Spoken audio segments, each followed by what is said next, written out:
6 months with the DJI OSMO Pocket 3. Here are my thoughts after traveling the world with it, using it as a pocket camera, vlog camera, travel companion. This thing has been everywhere with me, and so I think I can give you an honest opinion of what I really think of this little thing. And so just to clarify, I bought the Creative Combo, which comes with the mic, the extra batteries, the tripod stand, all of those things that come in this little case here. So let me give you 5 things I love, and then also some niggles I've had with it as well. So for me, the first thing I want to talk about, the thing that I really have enjoyed most about having this camera, is the mic that it comes with. The audio quality with this is superb. In this video, I want to give you some practical advice that you can apply to your street photography. It has a good battery length. It comes with this little dead mouse on the top here. If there is wind occurring in the atmosphere, it syncs so well. So basically just turn it on and it will sync with the Pocket 3. It's USB-C charged, which is great because all of my other gear is USB-C charged now. So that limits all the kind of wires, connections I need. It has 32-bit float and produces a WAV file if I really want to play with the audio more. For me, this has been a game changer. I mean, I do use a microphone when I'm shooting on this, but it can be a bit more faff. I have to turn on each transmitter. There's a speed difference. You literally just turn this on. If your camera's running, it syncs straight away. You're good to go. The only thing I've seen that does kind of bug me a bit is you do have to swipe up the notification that it has synced. Otherwise, it kind of covers the screen and you can't see your face. But otherwise, this, my friends, for vlogging, if you have a quick idea, any of that stuff really comes in handy. You can just, like I said, turn on, start chatting away. You know, you've got good quality audio. Hey guys, just 1 second. If you like these videos and you'd like to see more of them, then please like and subscribe. It really does help out the channel. Thank you. So the second thing I really have enjoyed while moving around, traveling and all of that is the face tracking. When I am talking to camera, I am not always looking at the screen. I'm not always checking to see if my head is directly, you know, like now I can check and see because we're on a tripod, but I'm not always checking. With this, you don't have to check. With the face tracking on, you can walk throughout the streets, chat away, and you know that the face tracking is keeping your head dead straight middle of the camera. Again, for me, this is so good because when I used to vlog with my XH2S, I really had to keep checking that I was, you know, in frame, or I'd have to use a super wide angle, which meant that I definitely wouldn't miss my head. But with this, it's tracking so well, and it's just another thought that I don't have to give to the process of making a video. When I was traveling, I'd be on the street and I'd have a thought and I'd like to just note it down, and it may be added to the video or not, but it was just I could reel off one take after the other, and I could obviously cross the street, I could do things, and I didn't have to keep checking again that my head was in it. It really does track your head perfectly, and it's also good for B-roll. So if you want to stand your camera on the tripod and you want it just to track you walking for a shot, and if you haven't got a friend or a colleague that can shoot you, it will follow your movements while you're trying to do something. So if you want some B-roll of you walking along, taking a shot and then walking further on, that will track you. And I've got full confidence in this. So far, so good. I have not had any problems. So the face tracking on this camera is very good. The third thing that really stands out for me is the dynamic range. You can see just by the color of the sky how much kind of color depth we're getting. I really don't have to do any color grading with the DJI Pocket. I don't do any color grading with the DJI Pocket 3. I feel the footage coming straight out of the camera is sublime. You know, with the XH2S, which I love dearly, I am shooting in F-Log and I will have to put it into my camera, color grade it. You know, there's a bit of a process. I have, you know, a system for all of that. With this, I just add maybe a little bit of saturation and I'm happy, I'm good to go. Just to brighten up those colors, but only a tad, and it really isn't much. As you can see here, this is all I do. So the dynamic range in this camera is fantastic. So the color profile of this camera is really good. I really enjoy just the speed of editing. I can get through so many videos. People have been asking me, how are you chucking out, you know, almost, I'm doing a video a day at the moment, and it's really just because of that camera. Going back to my XH2S and filming on there has substantially slowed down the process. So really, actually, all of these 3 things I've mentioned so far have just cut down the time. So if you're thinking about the Osmo Pocket, already I'm giving you 3 really good reasons why you may want to change cameras, especially if you're vlogging, to something like this. And if you are looking for more play in your footage, this does shoot in log format, so you can really manipulate those colors. You can get a nice flat profile and you can color grade this. So if you really want to play with that more, there's that option too. I still haven't done that because I just love how it's just coming out straight away. I've been getting loads of comments about what is my vlogging camera, and it has been that for the last 6 months. I have gone back to my traditional setup, but there is just something lovely about that lovely shallow depth of field, and I do like the tones that come from my Fujifilm camera. But having said that, I'm more than pleased with the footage I get with Pocket 3. Now, the 4th reason is that 1-inch sensor, which means shooting in low light has been a joy, actually. It's been really good compared to the predecessors. The 1 and the 2 really was kind of grainy. This version has gone to another place, and I've seen people use this in different scenarios.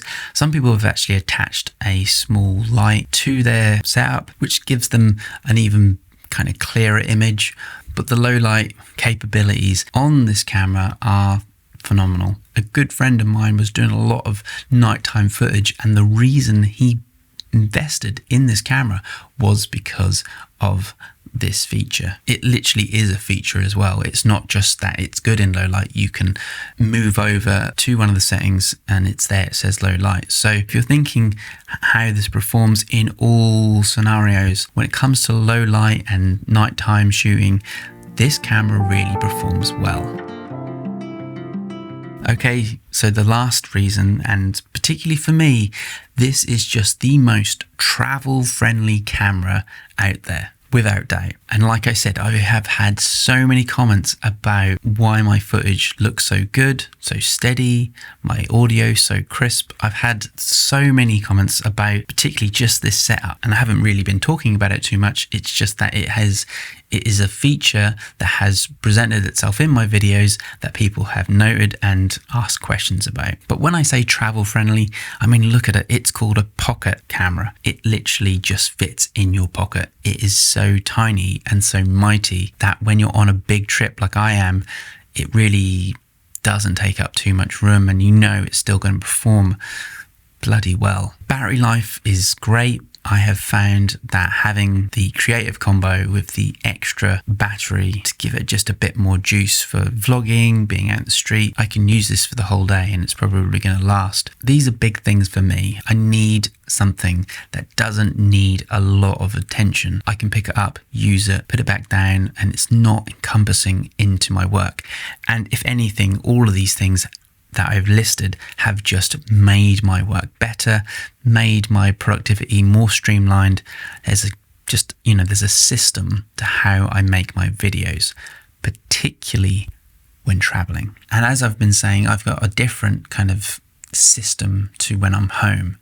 But for traveling, this was the biggest game changer of them all. It just meant I didn't have to bring as much equipment with me and break my back. So after roughly 5 to 6 months of traveling, I can honestly say that this was the best addition to my kit bag.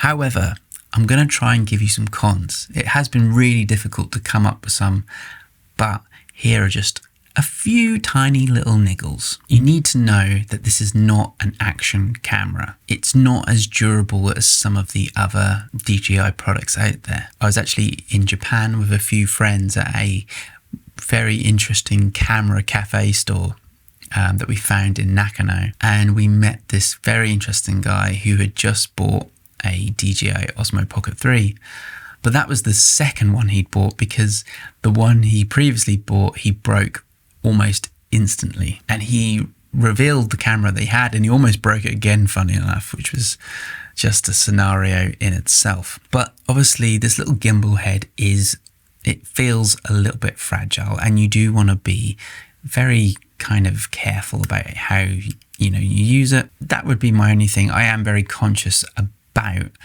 having it in my pocket without any of the protection. Like I said, it comes with this case. I can't find it, but it also comes in a little kind of another kind of strong case, and you kind of need that to make sure when it's in your bag it just doesn't get bent or broke. If you're careful with your stuff like I am, then you shouldn't have any problems. I've noticed sometimes there can be a bit of a lag when turning it on, so if you're in a certain scenario where something happens quickly and you want to get it on, sometimes it takes a while to kick in. Sometimes I've noticed it doesn't kick in at all, and sometimes if you want to shoot vertically, that plays up too. It just stays wide instead of a vertical setup. So those are things that I noted.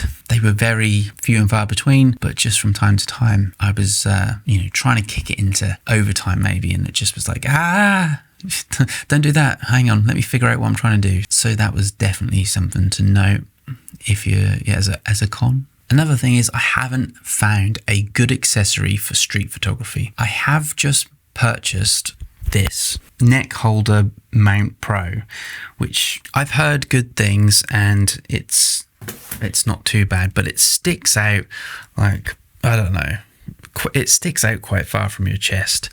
What I used when I had the Osmo Pocket 1 was a little attachment that could be placed on my backpack and kind of just went here.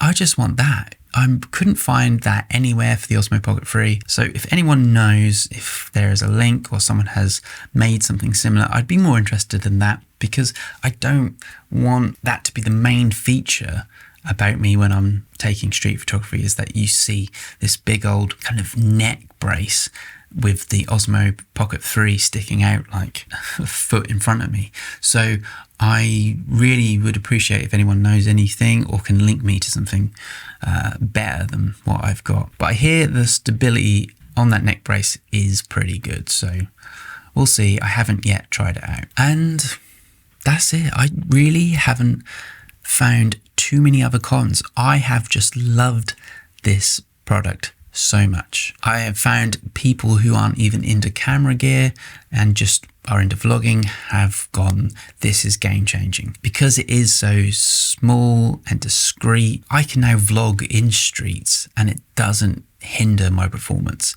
Before, when I used to set up an XH2S or something on a tripod in the middle of the street, I just found it so embarrassing. I felt so introverted. I just couldn't muster up the energy to actually perform.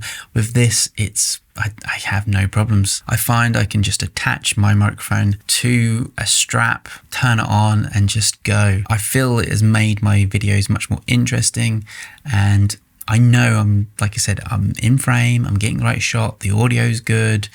If I'm in low light, it's performing well. All of those things just tick the box, things I just don't have to think about. Because remember, most things are about storytelling. Having the best camera gear is fine, but if the story is crap, then people are going to be disinterested. So think about that before buying an FX3 or something silly. You gotta think storytelling is your main vice. It's always about the story, and this allows me to tell the story I want, even if it's just vlogging. I'm telling a story through the vlog. This is it. And if that's the easiest setup, you don't need a cinema camera to tell a good story. You can just use your phone, But what has become really important to me is number one and number two, the audio and the face tracking. Those two things just make it so easy and alleviates any thinking I have to put into when shooting my videos. Anyway, look, that's going to do it for this video. I hope you have found value, and if so, please like and subscribe. It would mean the world to me. Thank you for your time. Thanks for watching, and I will see you in the next one. Cheers.